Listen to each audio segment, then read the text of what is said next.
Welcome to Sephora. I'm looking for a perfume that's not too perfumey.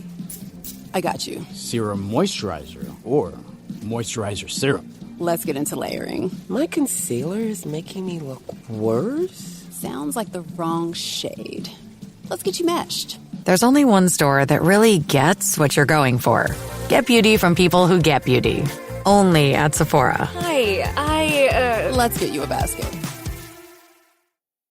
Wish you could become a morning person? You know the type, up before the sun, early morning runs, first one to the office with donuts and a smile. How do they do it? Easy. With the new Galaxy Watch 8, sleep tracking and personalized insights from Samsung Health help you improve so you can wake up to a whole new you. One who, dare I say it, skips the snooze? It's possible. Train your sleep with Galaxy Watch 8. Learn more at Samsung.com. Requires compatible Samsung Galaxy phone, Samsung Health app, and Samsung account.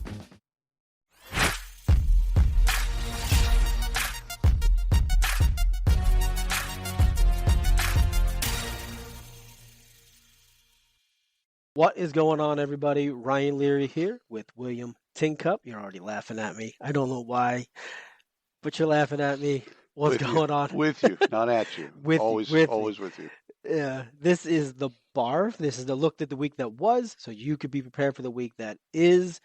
William, what's going on, brother? It's been a fantastic weekend, Ryan. Yeah? We were empty nesters for the weekend.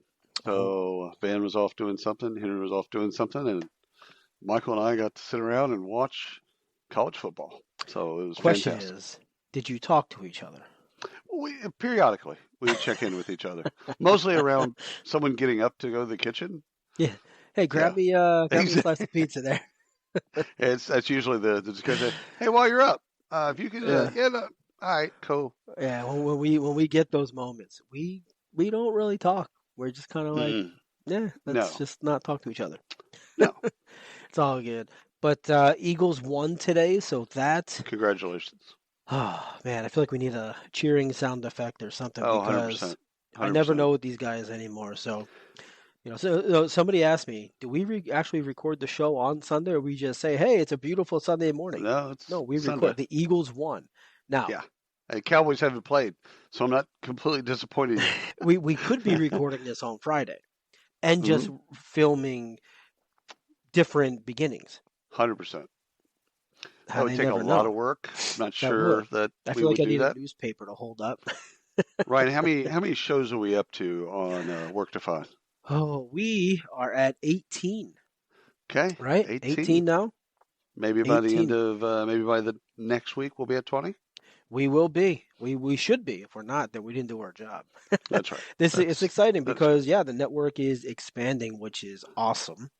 And we got 18 shows. We don't have to run through all the shows now, but we've got some really amazing hosts on here now. We've got a couple of really good hosts that we're really excited to have join us this week. So we will definitely make announcements and show some love. Yeah, at one point we'll tell people what we're doing. At one point, maybe. So, all right, man. You want to kick us off and get this thing started? Let's do the B. That's the breaking news part. So, let me tell you a story about Dell versus Spotify. Are you familiar with these two brands? I am. Yes, okay, I am. good. Yeah, we'd end the call if you weren't. No, I have no idea. What is a Dell? Okay. Never. Yeah. And we're out. Yeah. So this is an RTO story, but in the same day I saw two stories that were complete polar opposites. So it made me, head spin, right? We've been talking about RTO for quite a while, but Dell's sudden 5-day return to office order leaves parents scrambling to find childcare. That was the headline. And that was on MSN. And so just reading that, I'm like, what? So then you dig into it. At one point, they didn't have a full RTO; it was more flex. Now it is a full RTO strategy. 5 days. Okay. Got to be there. And oh, by the way, that starts next week. So that story. Okay, so that's shocking. And I've got people. That story brought to you by anxious parents who don't know what to do now. Oh, 100%. 100%. What are we going to do with the kids? I don't know. Good luck. So I read that story and I'm like, that impacts people that I know, actually. So I know people because it's in Round Rock, right above north of Austin. I know people that work there. Like I know people that work at Dell, and so that's going to impact some people that I know personally, and because I don't think that they'll stay, and I don't think they'll go back to the office. So I'm going to we'll put a little sticky note on that. The next story, I mean, it's probably an hour later. The next story I read is Spotify's HR chief says remote staff aren't children as company reaffirms work from anywhere policy. Oh, nice. I didn't know where that was going. Aren't children? I went, They aren't children. In fact, in that article, which is on Fortune.com, in that article, they actually go and say, we trust our employees. Yeah. Why are we talking about this? Like, it was so matter of fact.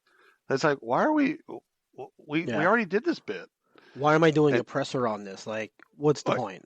Yeah, but because, and this is from the HR chief, right? So you can kind of think of it as, okay, well, Spotify's, from the Nordics, right? And a lot of these RTO things are happening in the States. So you kind of say, is this U.S. versus Europe, kind of the way you look at work? Is it command and control versus common sense, or, letting your employees kind of do what they want? But what it got me to really think about is, as long as there's the Spotifys of the world, our forced RTO is going to be harder, and it actually makes them look ridiculous. Yeah. Like when I just tell you, okay, 5 days. Let's say you're an engineer, and you could work for Dell or Spotify. Okay, I'm on Spotify anyway. Well, yeah, 100%. But you got 5 days you have to be in the office, or you could work from Lisbon. Yep. As long as the work gets done, we don't care. You're not children. Right. So anyhow, I think reading those in the same day, I just like got whiplash on both of them. Well, the Dell story came out, and then the PR firm for Spotify said, "Yo, get out there. Got you, fam. do your thing. Do your thing." All right, I've got one. Vimeo. Okay. You've heard of Vimeo, right? I want to play that game. You heard of Vimeo? I always want to say, Vimeo. How do you pronounce their name? Like instead of video, it's Vimeo. Oh, yeah, no, okay. That's how I always called it. Anyway, the fact that we're trying to discuss that and there you go. Yeah, there you go. Right. So we didn't do that with Spotify. I know. I was Spotify something, right? No, Spotify. So all right. So Vimeo names a new CMO. So we'll start there. So we'll come back to that. That's huge. It's a big thing, right? So the question here though is, what is Vimeo? And that's the whole premise of this hire. What is Vimeo? So I don't think they've ever trusted any of their identities. They tried to compete with YouTube. They went into video sharing. They tried the shorts. They tried to do the funny videos like Vine. They did a whole bunch of stuff. Like they just went the whole gamut. Okay. And they've survived. So it's worked for them to get them to a point.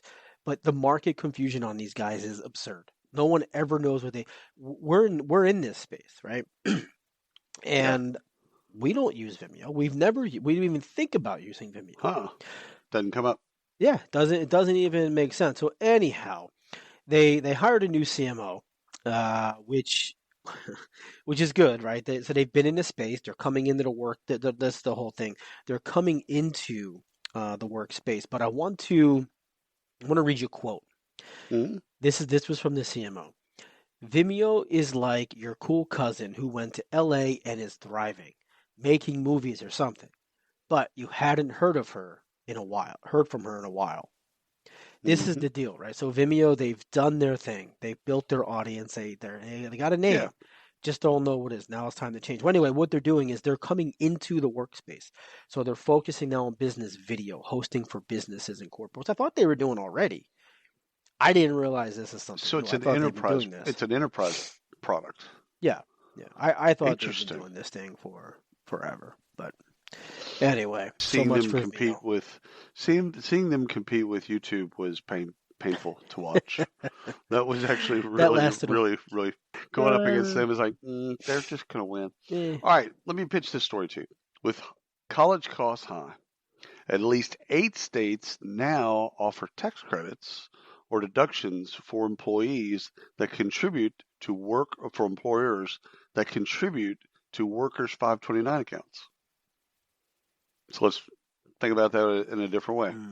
Your employer is now going to contribute, like to your 401k, but now they'll contribute to your 529 account. And that is a deduction of your pay, but it also is a tax credit. So this is from the New York Times.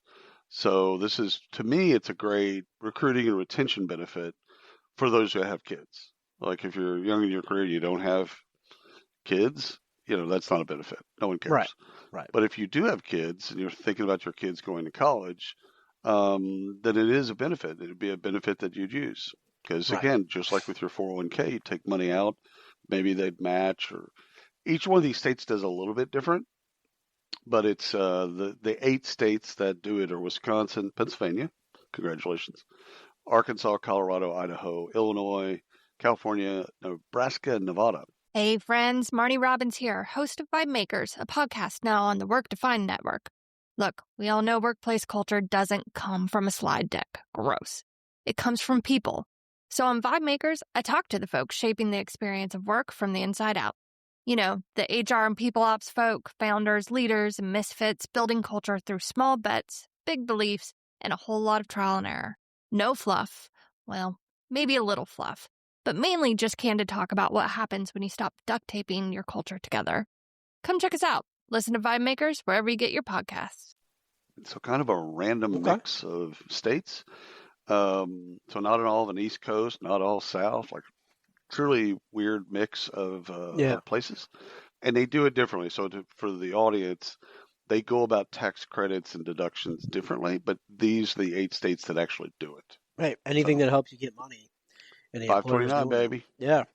Which I've never fully understood those, but I mean, whatever. I mean, it's tax shelter. Yes, exactly.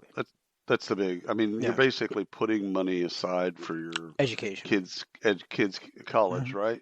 And what's cool about it is if one person, like you have 3 daughters, if one daughter doesn't use it, it just moves to the next 2 daughters. Yeah, you can roll over without any penalties.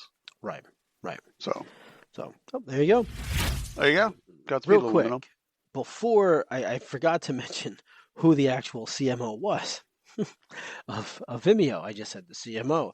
So Charlie Ungenschik. I'm going to get that wrong. Ungashak. Yeah. So anyhow, the reason why this is important for us is he was the CMO, the previous CMO at WorkHuman. And he's been around. He was at Applause. He was his advisor to Jim. So he's been around this space for a long time. Yeah. He's bringing them into the learning area of interesting. So I should probably have said that as I said it. I don't know why. Well, but the big thing is they're doing an enterprise product. They're coming into the enterprise, and that's the important thing because people think of them as a consumer brand, right? In whatever way, whatever version that they think of them as a consumer brand. I know Charlie, and if it's the same guy I think of, he's in Chicago. Let's see. Charlie is in, well, it says Boston now, but he could have been in Chicago. Okay. So I'll look that up. Yeah, we'll bring.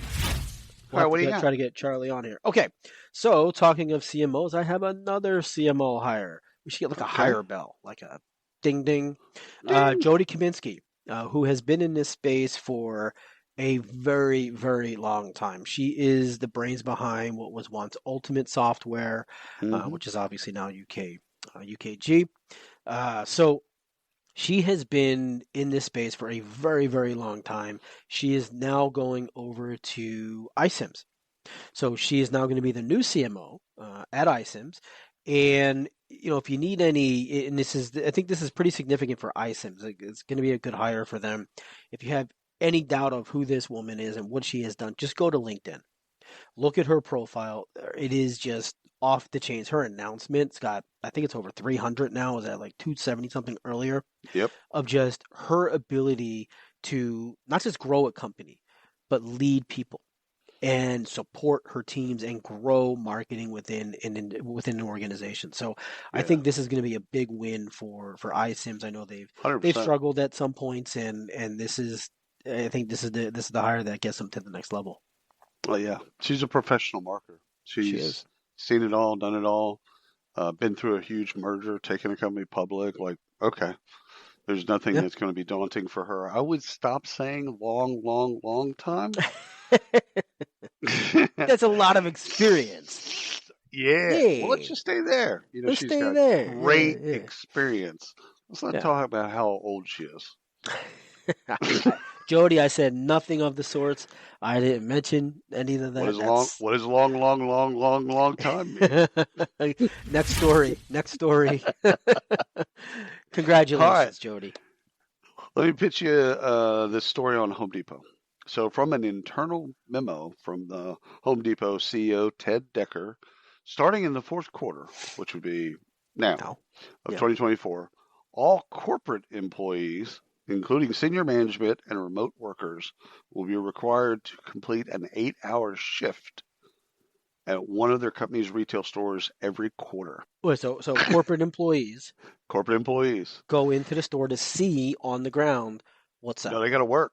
Yeah. They got to put on an apron. They're going to learn they're going to put on an apron. So if you're a buyer for Home Depot and you're based in Atlanta, I think that's where their headquarters is, and you're a buyer for wood, whatever, you don't know anything about retail. Your job is to know buying and how to buy wood, right? So what Ted, I know the guy, what Ted's doing is basically saying, we can't be so far away from retail that we don't understand what retail is. You got to go work a shift. It doesn't matter if you're a cashier or you're just going to be on the floor. Just work it. He actually doesn't care. Everybody lives by Home Depot. Go work at one of them. Check in. Yeah. You got a badge. Check in. Do your bit. Every quarter. There is nothing about this story that I hate.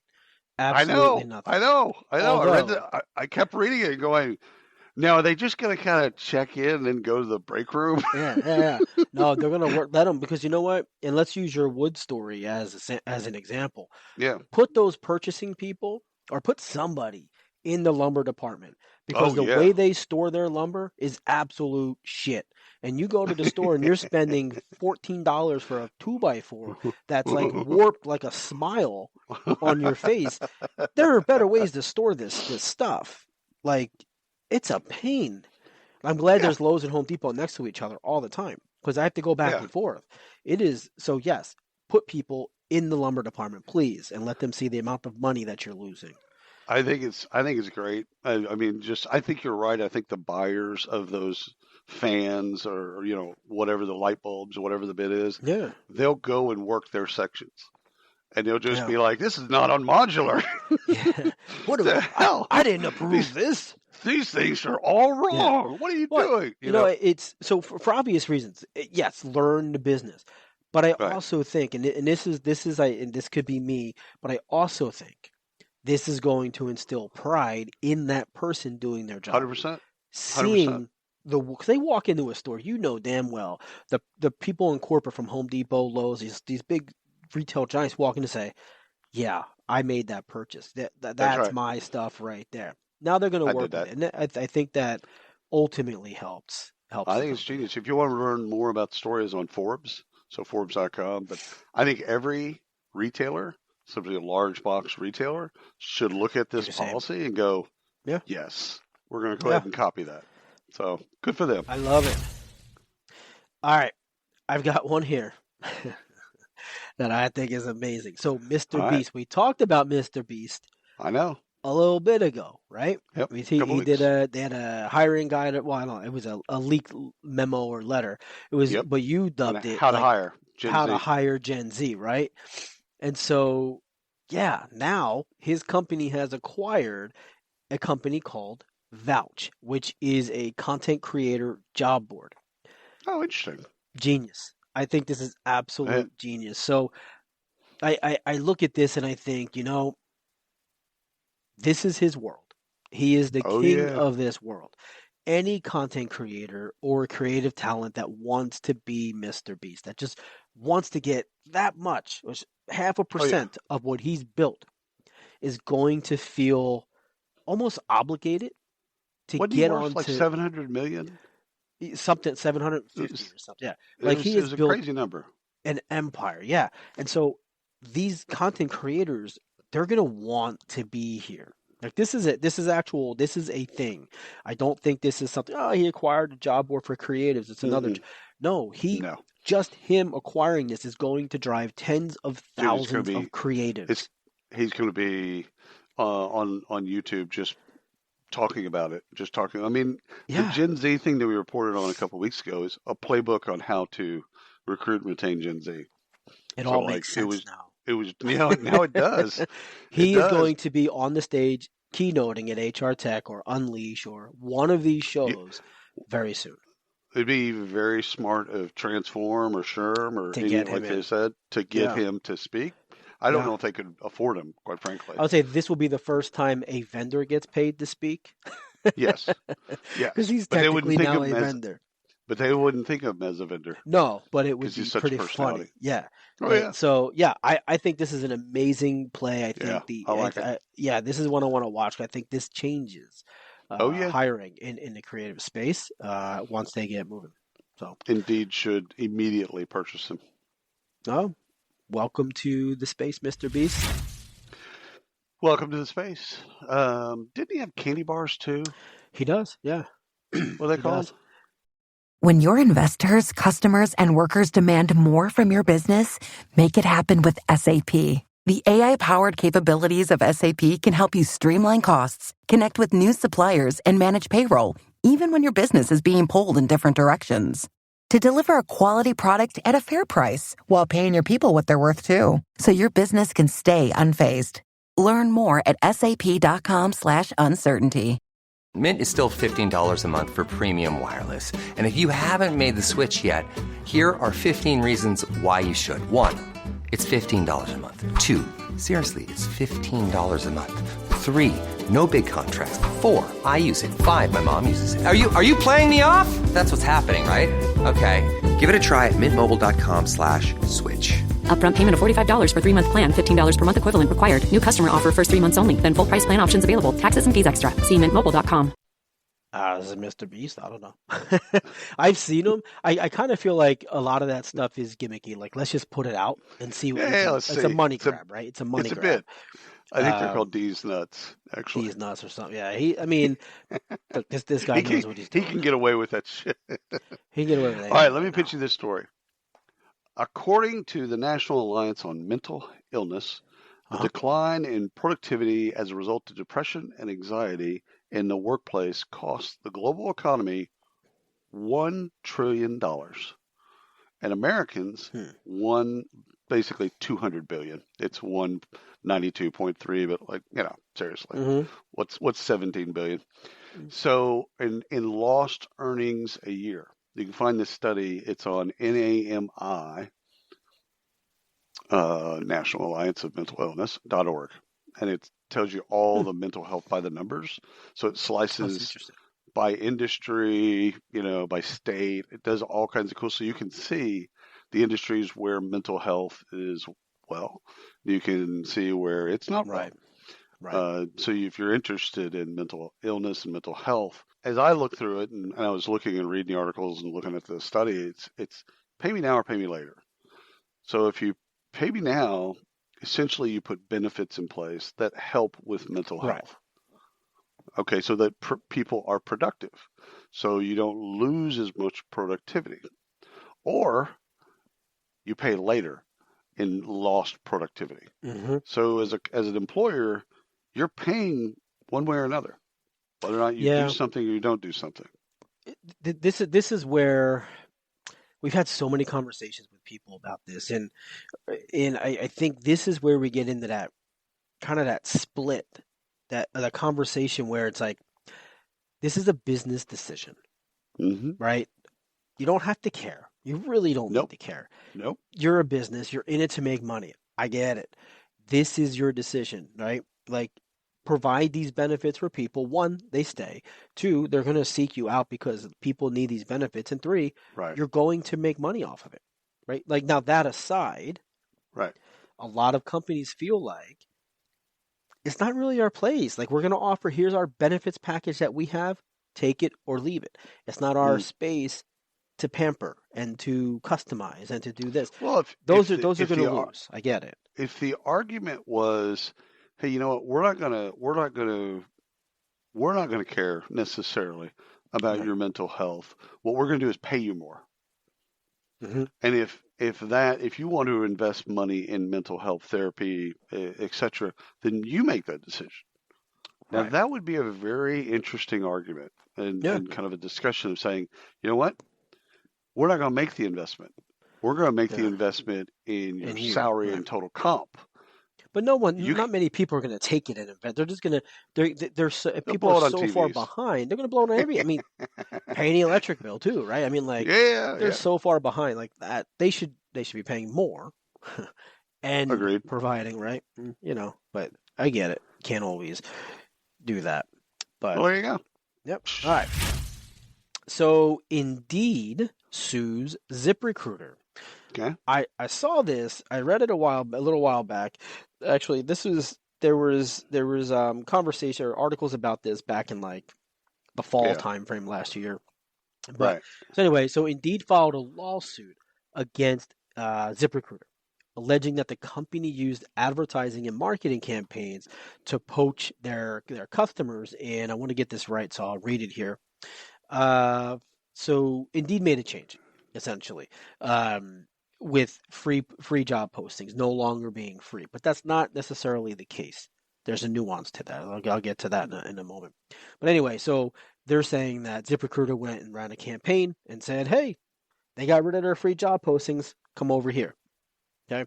So following this change, Indeed alleged that ZipRecruiter emailed Indeed's employer customers to inform them that Indeed, let me just get this here, Indeed would be ending its free job post and that all job posts would require a daily budget of at least $5 per post, among other things, right? So what the argument is there was a change, but the change restricted double posting of free jobs. So companies were double dipping. They were posting the free job here and also getting it through their feed. So they were coming to Indeed, posting the free job. Then they were getting through their ATS another free posting. So not just taking up inventory and space and all that other stuff that comes along with that. Just creates noise. It creates noise. It's confusing candidates. And ultimately, Indeed looks like the bad guy for having a bunch of junk positions where candidates aren't getting responses. And so that is what the rule has changed. And so they're saying they actually cleaned things up. There's not a negative to that. No, there's not a negative to that. ZipRecruiter took advantage of the miscommunication, and so they leveraged it. Right. It's real simple for me. Indeed's not going to go sue somebody if there's not something there. Right. None of these companies are. None of these companies. No. I mean, they're not going to waste their money and their time. Now, what they're, some of the conversations back are, well, Indeed maybe should focus on clarifying and actually creating a campaign around, or making sure it's very clear. But they did, right? I mean, I didn't confuse me. It's just you're getting two feeds. You can't double dip. You shouldn't double dip. You shouldn't double dip. What I also thought was interesting in this is, and some of the postings are no longer there, but they're senior managers at ZipRecruiter. So higher level managers were posting on this to their public feeds and saying, hey guys, look what happened. Come to us. And then their employees were retweeting and resharing and all of that stuff. Yeah. And so this thing grew legs of its own, and Indeed finally just said, quit it. Enough. Right? Enough is enough with the lies. And now, so obviously it had an impact somewhere. But anyway, that's the lawsuit. So, yeah. Ryan, let's move on to some acquisitions. You ready? I don't have a choice, do I? We're there. We got to get there, so let's do it. There's a deep pause. All right. Cineron acquires Cumulex, expanding capabilities in the security and video surveillance solutions. Okay, so Cineron, think of workforce management, time and attendance, things like that. Cumulex, think of video surveillance. So this is on techpoint.org. So you want to go read the story. So for me, as I read this, I'm like, first of all, cool. Acquisitions are great.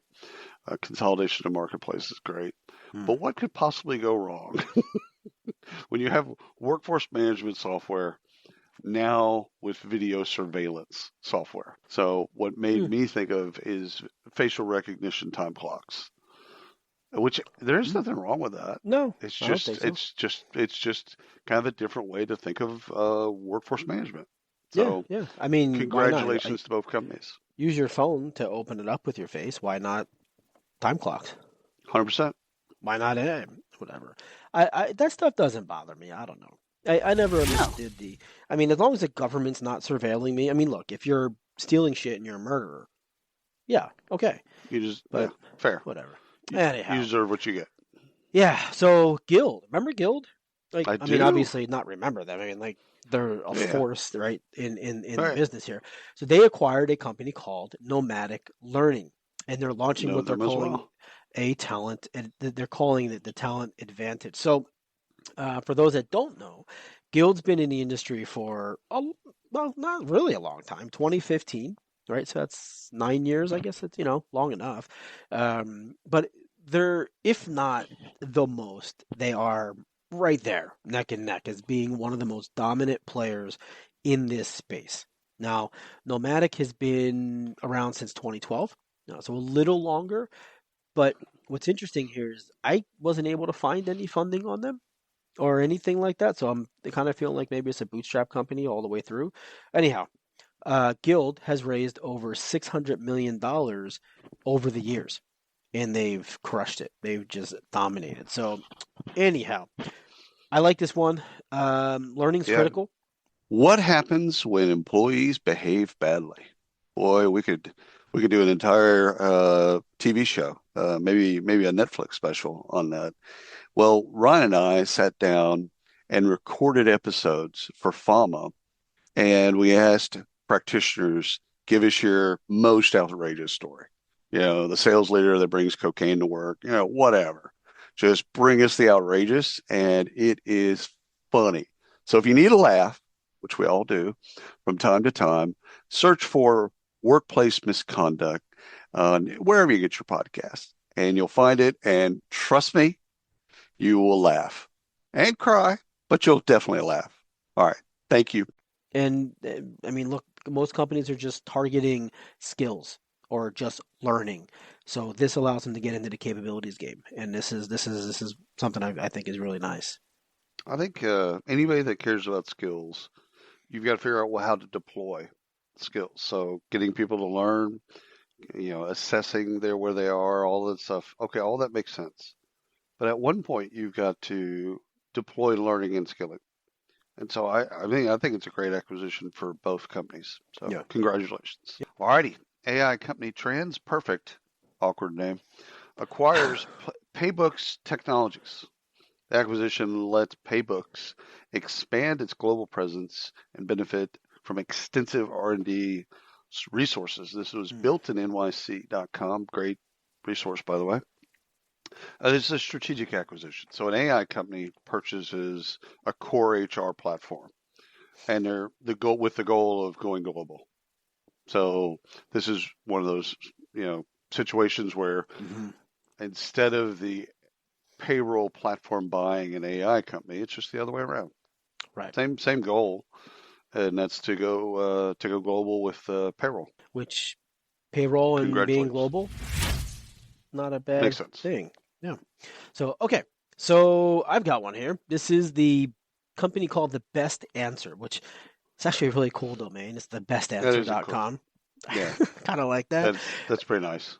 Yeah. So The Best Answer acquires a company called Luna. And so first off, both companies are based in Philadelphia. So shout out to those two. The Best Answer is I didn't know either of these companies, which kind of par for the course. I feel like I know nothing in my area and everything outside of my area. That's typical. Yeah. So The Best Answer is an AI-powered culture success platform. So the press release, kind of like what that sounds like, stuff with a lot of buzzword bingo. Like I couldn't get through the press release, so I just had to go off the press release and go find these companies. Right. It was a really poorly written press release, in my opinion. Anyhow, so one, not knowing either of the companies, one, congratulations to them, but Luna adds the ability to these guys here now for personal. For they do a couple things. So they'll add the ability for personal manuals, user manuals for the employee, smart dashboards for hybrid teams. So I love this. I Okay. think this is a smart play, really, for any company that does this. This gets them deeper into the organizations, and I think it's definitely something that's well needed. Congratulations. Love the bestanswer.com. That's just an awesome company name. Yeah, so good job on that too. Right. We talked about HR Path a couple months ago. I Yeah. think it was in July. We did, yeah. It's an HR consulting firm. They have acquired IN-RGY. Energy. Energy. Yeah, energy. An HR consulting. You had to read that to get that right there. Well, I don't understand the dash. It's cute. I don't know. It's cute. But I saw in real time you capturing that. That was cool. Yeah. IN-RGY. I'm sure people spelt it out like that for him as well. So, Energy is an HR consulting firm that specializes in digital transformation. Wow. So you can go find them on in-rgy.com. And they've got a whole announcement about the acquisition. But basically, digital transformation in HR, it'll be massive. It's been massive for a long time, but it'll be even more massive as we inject AI and Gen AI into the function. So HR Path, they took on, I think it's $500 million in July in funding. They're well positioned to take advantage of all that. Yeah. So they probably use some of that money to acquire Energy. Right. But great acquisition. Good for them. Nice. I think they need to send you a T-shirt now. Energy? It says Energy. IN-RGY. I think I heard a niner in there. All right, let's talk some research, man. Let's get learned. All right. So the centered organization with Bettered Up. Okay, this is what the centered organization is. What this report is called. So, with Better Up. So if you I know you've heard of them, but if you haven't, check them out, guys. It's pretty cool. So this is actually really cool. So you can get this at betterup.com/the centered organization, and the centered organization just has dashes between the words. Just go to Better Up, you'll find it. This is really cool. So Better Up updates a dashboard bi-weekly on their site, which they call the Employee Pulse. So they're pulsing, right? They're pulsing about 800 employees, maybe a little more, more than 800 employees, and updating the dashboard bi-weekly to help companies better understand how political polarization impacts workplace productivity, performance, and culture. This is really neat. And when you go to the site, beautifully laid out, by the way. So whoever laid it out, kudos to you. Very nice. Well we should get them on to talk through this because it is actually really interesting. So the goal here is to define and quantify the state of political tension in the workforce and then outline leadership approaches that help the employees feel supported and productive in times of what they label as one of the things, uncertainty. So one quick stat here, and then you guys just have to go to the website to check that out because it's really difficult to explain the whole thing.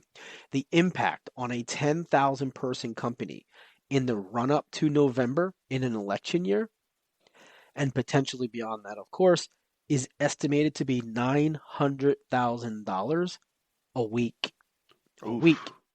In productivity. In productivity loss. This is people calling out because they don't feel well, they can't deal with the anxiety. This is people arguing at work or water cooler talking at work, and now Slack, like you said. There's a lot of stats in this thing, and it updates all the time, which is cool because they're asking people, how do you feel this week? What are you doing? And it's updating those numbers every week. I'm going to follow this thing now. I don't know how I didn't see it before, but I'm going to follow it all the way through the election. Well, through January 20th and see how this thing pans out. Do we vote in 20? It's 3 weeks. Yeah, I know. It's crazy. So it's crazy. Right around the corner. Yeah, it's crazy.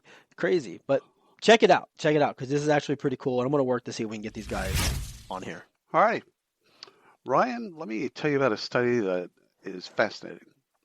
What Americans would want in an AI boss by the Full Stack Academy. This is found at fullstackacademy.com. So the question was, I haven't seen the research. Yeah. I would be terrified to have an AI boss. I feel like I can get around things with a human boss. Like I can sneak and do shit. The AI boss is gonna know I'm on a kayak somewhere. Yeah, because they'd have your location. Yeah. They'd know it. Then they'd be able to search through Instagram and see you posting pictures about fish when you should be at home, and that photo was keystrokes and all that stuff. Exactly. God. No, they're gonna know shit that Wait, humans clearly don't know. Your keyboard was going crazy. Your mouse was moving, but you. So let me see if I get this straight. While you pulled that bass, your keystrokes were going. Yeah, never post. Okay, never let's post. Let's talk a little bit about that. All right. So, well, there goes favoritism. Here's some nuggets from the research. 78% of workers feel that working for an AI manager is guaranteed to enhance their professional performance. Let that sink in. Next stat, 63% of workers believe that promotions and raises by human bosses can be unfair and biased. 60% would accept an AI boss tracking everything, but only if it resulted in an average of 34% increase in income. So if you pay me more, 34%. yeah, a third. So if you pay me more, you can look at anything. You're good. You want to look at it like we were talking about tracking? You can track everything. Don't give a but just pay me more for that, which is fascinating in and of itself. What's really interesting here, God, I want to dig into it. This two really good ones. It's a great study, man. Yeah. What really is neat here is 78% of the workers, you said, would feel that working for an AI manager would guarantee to enhance performance. Because they're not biased. They're not biased. They would just care about, hey, you could get better if you did this. Okay. That didn't register. I immediately went to, ooh, that's scary. We went to a dark place. We went to a dark place. Yeah. But that's actually really something. Like now, actual goals become goals. The bot just wants you to get better. Get shit done. Hey, Ryan, just get better. Just do this. Do this way. But it'll. Have you thought about doing it this way? Yeah, it'll tell me how to get better, right? Like I don't have to worry about Bob or Cindy or some other random, person. See, this is where giving some advice. Like this is interesting. The bot's going to be giving me advice all the time. Yeah, no, I like this. Yeah. Fullstackacademy.com. So go there, and it's the title is "What Americans Would Want in an AI Boss." Fascinating. I just pulled 3 stats out. There's a bunch. I have to go check it. See, this is like I can see this is where like a company like Whisk, for example, comes into play. Like you have your AI boss. The AI boss has access to Whisk, who's going to train you. Like just makes coach you up. Oh man, yeah, I want an AI cool. boss now. That would be, and not to just not to be that quick. I'm easy to and I don't have to talk. 60% of it, you can track everything if you pay me more. That's also interesting. Separated from the other things we've talked about. Hey, I'll give up privacy. I mean, if you need privacy so that you can do better tracking, so you can feed me better data. Okay, you know what? I'll give that up. Just pay me more. Yeah. Yeah. So there's an acknowledgement there of like privacy should cost something. Yeah. Well, it should, and then there's less humans in the mix, so money's got to go somewhere, right? And so, no, I like that. Take a look.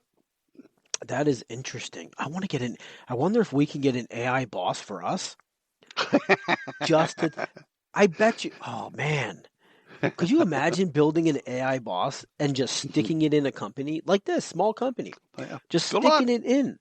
That would, Ryan, you didn't get your shit done today. Yeah. Here's the 3 things you missed. Here's 3 things that would make you faster or better.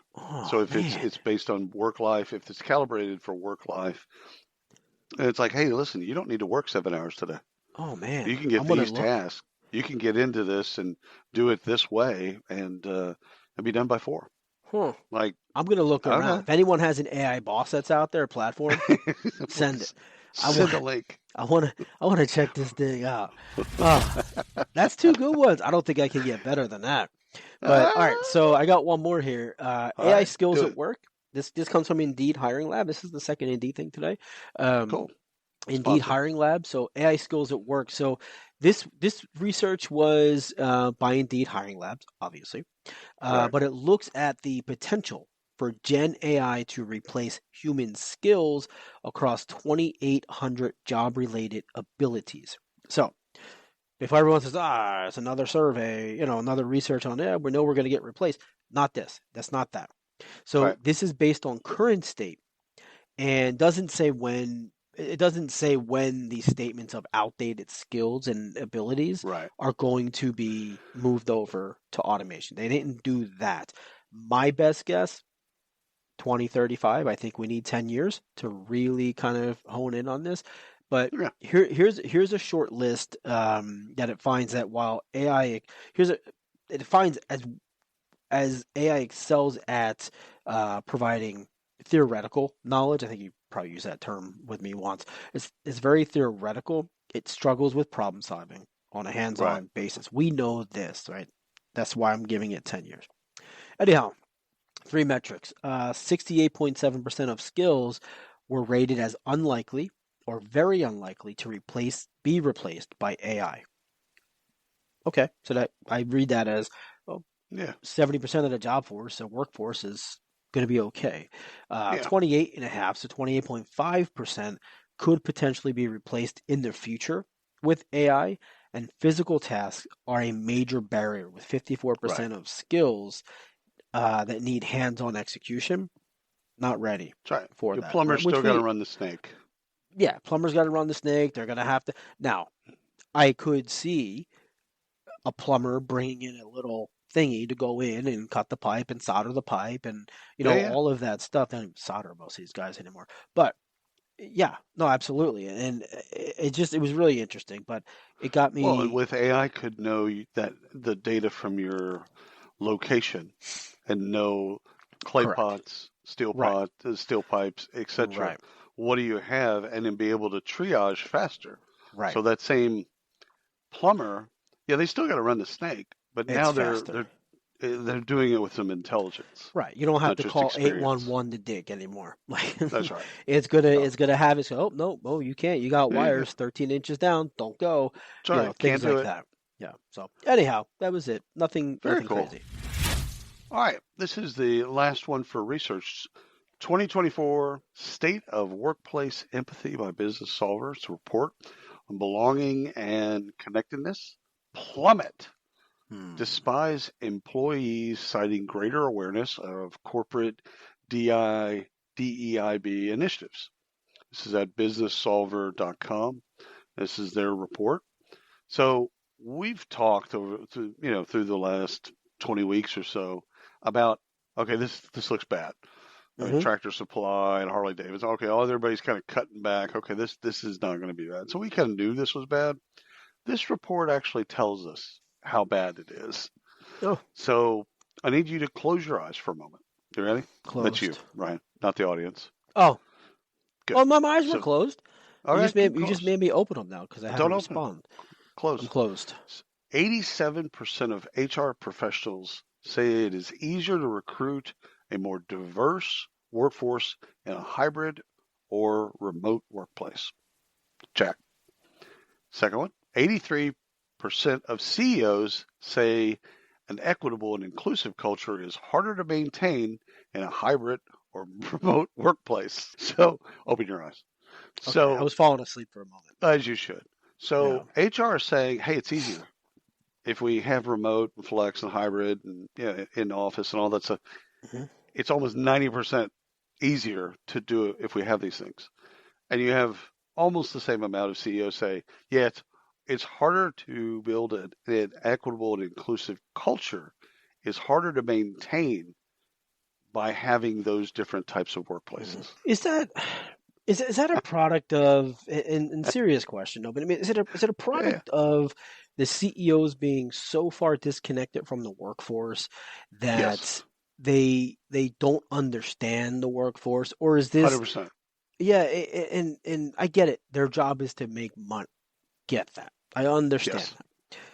But also, is this also a product of it's time to Yeah, pass the adapt. baton, right? That's right. Adapt, but also pass the baton. Like I think Yeah. our CEOs in a lot of these companies have aged out, and I know that's not the right way to present that, but it's true. No, it's not necessarily their age. It's their Inability to attitude. adapt and their attitude. Yeah, Yeah, yeah, it's more. It's not. It's like someone could be 65, but they can be really progressive. right, And the fact right, that we went through again, if we didn't go through COVID, everything would be completely slower in the sense right. of, hey, this remote workforce. We'd This still be in the office. 20 years from now, this might be Yeah, a thing. yeah, Okay. yeah. Well, for 3 years of our life, we did that bit. Like, come on. Getting Yeah, back to the Spotify thing at the very beginning, we trust our employees. They're not yeah, children. yeah, But it's yeah, just the yeah. juxtaposition. This report for the audience, you want to be depressed? Read the report. Go read that report because the stats are overwhelmingly Yeah. depressing. Oh, interesting. I'm maybe not. There you go. Maybe I won't look at that. I am going to go read the Are we AI going? boss one. Oh yeah. Are we going to funding? We're going to go to funding. I want to. I know none of these companies that I've put in here have funding to build an AI boss. So I know. Yeah. I really want That's that. coming next week. The next week, yeah. Even up raises 135 million in a Series D.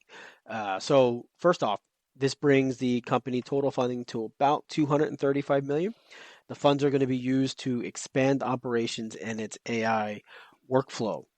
So this is a claims intelligence company, claims intelligence platform, which is trained on hundreds of thousands of injury cases, millions of medical records and medical visits to offices, and then internal legal expertise.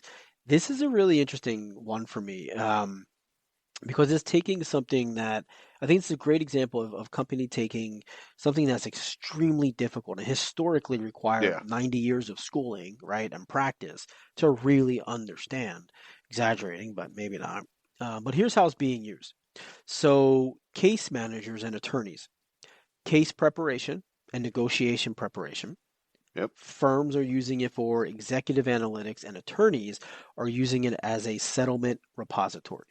So I love it. Congratulations to these guys, and I love tools like this. I think it's going to change that industry dramatically. So you're driving, let's say you go from where you are right now and you go to Pittsburgh. Yeah. Don't there ask me might what be direction, please. Yeah, no, it doesn't matter. So you've got a couple stops along the way. What's the first billboard you see in every town? Injury claim. Personal injury attorney. Personal injury, car accident, sue your employer, all that stuff. 100%. Yeah. In every town in America, it's the first billboard. Yeah. That's what you see. Doesn't matter what town you're in. Mm-hmm. Personal injury attorney. If something's going to make that better, this AI workflow is going to make that better. And people that do suffer in car accidents or workplace accidents, etc., and it makes that more refined because it is just it's a crapshoot. Yeah. You get a great lawyer, and they have great relationships. Yeah. With the other attorneys that you're opposing. The settlement can be really good. Yeah. You get a crappy attorney, and they don't have those relationships. You get peanuts. So, like anything that can bring efficiencies. Yeah, love it. Welcome. You know what? My recommendation, and this is not legal advice, pick the dirtiest, slimiest looking son of a gun on the billboard, and you should be good. The Texas Hammer. We have one. It's a thing. I've seen it. All right. What else we got? I don't know how to pronounce his name. Vism? VSIM. So they took $21.5 million to revolutionize robotics training. So this is a UK-based robotics company. It's a robotics simulation company. And here's why we need to know about this company. So because this enables companies to adopt automation quickly, and it's not so it's not so it, it's not training humans. Right. Okay. It's training robots. It's training the robots, right? So this is training the robot. Think of automation in a warehouse, for example. So Amazon uses robots, Ford uses robots to pick and pack or to build cars. The companies can simulate various real-world scenarios, enabling the robot to learn quickly and then to follow up on that situation, make decisions on that situations in a real-time environment. So whereas today the robot says, "Oh, there's an error. Stop, notify somebody."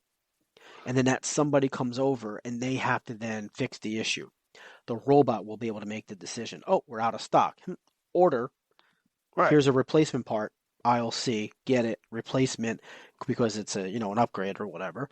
And then it goes on and then notifies the person. Like there's so many things that can be done here, but that's just obviously one example. But this is something where I think in the hiring world, we saw this with car manufacturers and things like this. This is going to be the next generation, I think, for a lot of companies that we all know and love. They're now going to be training their robots to work with the human as well as the human to work with the robot. So it's going to be an interesting play. If the robot is a human, then training that robot, well, you got to invest in training the robot, just like we invest in training employees. Yeah. So yeah. I love it. Get used to it. Get used to it.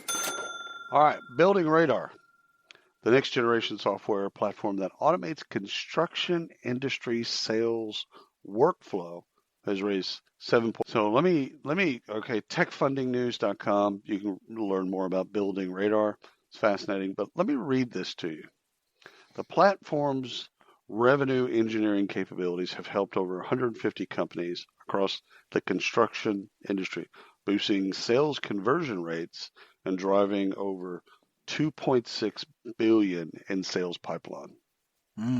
Over 5,000 new sales opportunities are detected for its clients daily, and almost 700 assessed, customized, and deployed sales processes.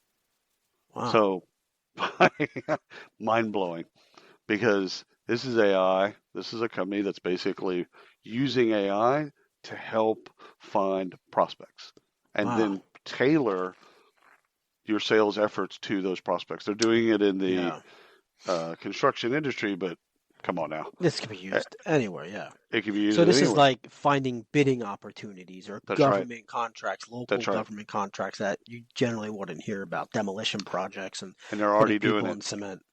Yeah. And they're already doing it, and it's running when you're asleep. It's finding those opportunities for you. Yeah. And oh, by the way, it's even getting to the point where it's deploying the RFP. It's deploying the reach out. Yeah. I wonder if they're deploying an RFP, this was generated by AI, something like that, because that would be kind of scary. Yeah, it does the whole thing. Yeah, it does the whole thing, and it's maybe not the right answer, maybe not. But I like the idea because a lot of construction specifically. I know a few people who have construction companies, and they're small, but they're still 50 to 100 employees, right? Yeah, and it's a lot of who you know. It's a lot of who you know, exactly. Yeah. You don't get a township contract, which can be very profitable. You don't get the contract unless you know the person. Right. So yeah, awesome, love it. All right, I've got one more. This is Maven Clinic. So Maven Clinic raised $125 million in a Series F round. So Maven Clinic is a company where they work on programs for care programs across fertility, pregnancy, family health services, obviously mainly for women. But here's the bottom line. The investment aligns with HR focus on employee-centric healthcare strategies. It is incredibly important for this type of benefit inside of the workplace. Historically not put at the top of the list. And so this company is on a mission to get there. And they've done a lot of great things in the industry. If you go and read about them, they do a lot in the industry. This isn't just a business. Well, it is, but it's not just a business for them. So it's really interesting. Congratulations to everybody involved there. Great. A great benefit. Yeah. Just a side note, fertility, for those that are listening, fertility is not a male or female issue. It's a couples issue. So I've had in my past, I've had a lot of guys, I'll just pick on men because it's easy. They will basically say, well, she can't conceive. It's like, actually, you might want to not say that ever again publicly. Yeah. It's more of a team thing. So when you get to fertility, that's not just a benefit for women. That's a benefit for a couple. For a couple, right. Yep. Absolutely. So that's all we have today. So Ryan, are we done with the barfing? We are. Have we barfed? We are done. We are done. That's insane. Did the Cowboys win yet? Are they playing yet? No.